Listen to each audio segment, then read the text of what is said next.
So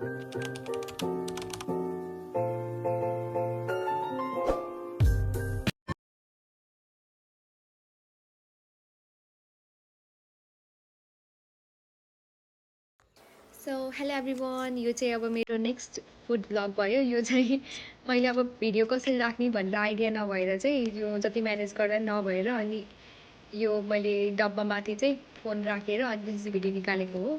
यसमा चाहिँ मैले इस्कुसको मोमो एकदमै धेरै क्रेभिङ भएर चाहिँ सुरुमा चाहिँ इस्कुसलाई सानो सानो पिसमा काटेर यो हात खालको वाला मेसिनमा चाहिँ ठुलो मेसिन छैन मसँग, त्यही भएर यही मेसिनमा चाहिँ घैकै पारेर अनि इस्कुसलाई सानो सानो पिसमा काटेँ। अनि त्यसपछि चाहिँ अनि सोयाबिन पनि थियो, अनि सोयाबिनलाई पनि एकैछिन पानीमा भिजाएर अनि त्यसलाई पनि सानो सानो पिसमा चाहिँ काट्न भनेर अनि निचेर सोयाबिन र यो इस्कुसलाई चाहिँ सँगै एकैचोटि घैकै पारेँ।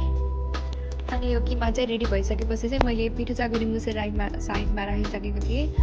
अनि किमा हल्का थोरै फ्राई गरेर लसुन प्याजहरू चाहिँ सिलौटामा पिसेर थिचेर खुर्सानीहरू हालेर अनि थाललाई चाहिँ उल्टो गराएर त्यसमा बेलना गरेर अनि मोमो बनाउनलाई सेप दिएँ। अनि त्यो चाहिँ यो चाहिँ चटनीको लागि चाहिँ थोरै हल्का भुटेर अनि यो चाहिँ हाम्रो स्टिमरमा रेडी हुँदैछ। कचर सबै अट्टिन एकै ठाउँमा अनि चटनी पनि मिक्सरमा पिसेर यही रेडी भयो गाइस। ल म त बसेर खान्छु।